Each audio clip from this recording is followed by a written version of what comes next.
Hello, here I am with something different. For the last almost 1 year, I've been sharing with all of you all my poems, my expressions, self explorations, which are some realizations and thought explorations, and Suvichar Sumane in Marathi, which we can say are quick thought pearls. All these are the words that kept coming down and flowing out of my pen from time to time for many, many years. This will go on because there are many more to come. I felt like taking a little diversion. This is a series of uh, very few posts, maybe 15, 20, 25 maximum, on KYC, that is Know Your Child. It is a very short series of insightful kid tales for parents. These are short stories, narratives. Some are my own experiences, some are crafted, some are crossed. But all these will underline some unique qualities or trends in kids, their learning patterns, their behavioral patterns, which will make the parents enjoy and think also and maybe learn also. That may that may transform you into the best parents on the planet. So enjoy, think, and learn, and join the bandwagon of best parents on the planet. Here's the first story in the series KYC. Story 1, Ata Bas. Enough now. This is a real incident that me and my son have experienced. Actually, we had been to a close by temple a few years ago, and it was like a day trip, so we carried a water bottle with us. We were sitting in the temple enjoying the quiet. I opened the water bottle and took a sip. A small rural child, a typical rural attire of little loose and jazzy shirt and a short pant and a small handkerchief tied around the head, maybe papa's handkerchief, to save the child from the cool breeze on the two-wheeler on which they were riding, perhaps. So the cheeks were just coming out of that small tied handkerchief around his neck. It was a cute rural child. And he was walking past me with his mother when I happened to drink water. Now the child saw the water and he also felt like having. So he said to his mom, Papa, hello, I want water. His mother gave a little frowned glance to him, probably because she had not carried the water bottle.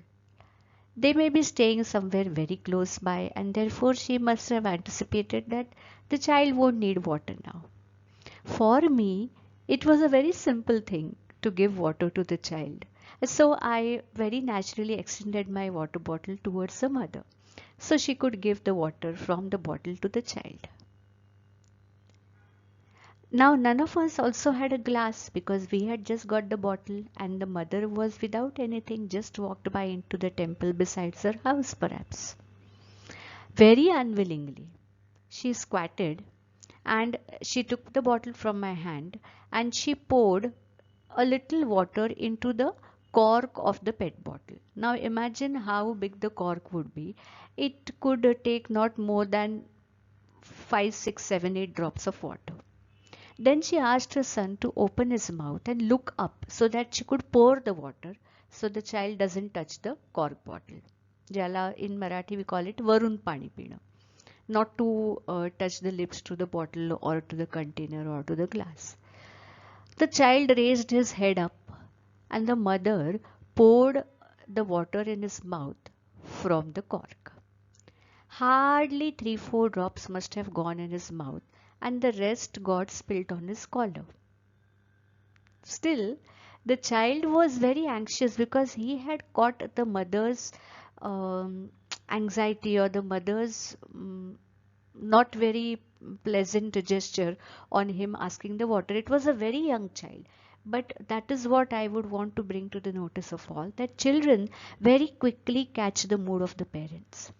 So after having those 2-3 drops of water, now the mother was sitting squatted, and the child was of that height that to look into the mother's eye, he had to turn his neck all upside down. Hmm? So he turned his neck all upside down, and he looked into the mother's eyes and then said, Atabhaj, enough now.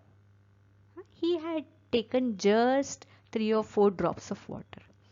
His mother, as if doing a big favor, took another corkful of water and poured it into his throat. Same again, half spilt on his collar. Atabach. Once again the child, turning his face upside down, looking into his mother's eyes, and said, as if he had had gallons of water and he is highly satisfied.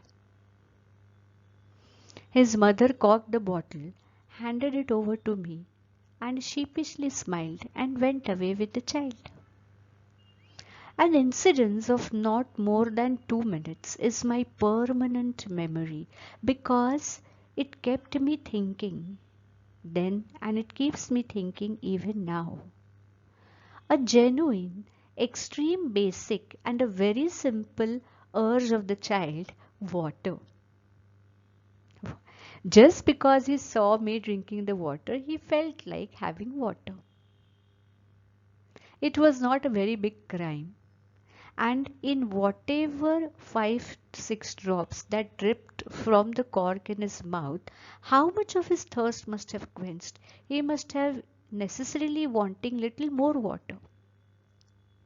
Still, grasping the unwillingness of his mother, the child was trying hard to look into her eyes, turning his face down so that he could look into his mother's eyes, and finding out if it was okay that I took this much water, or is it something very big, and saying enough now at a batch when he most definitely wanted more water.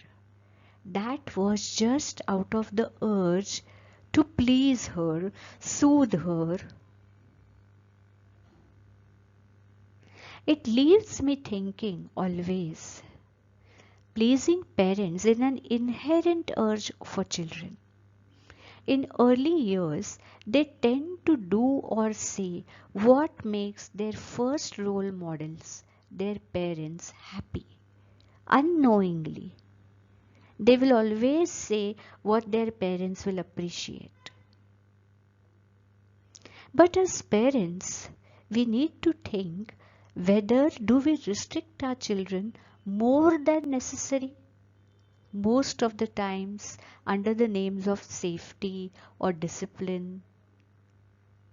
So much so that the children are apprehensive of fearlessly putting up their most essential requirements also.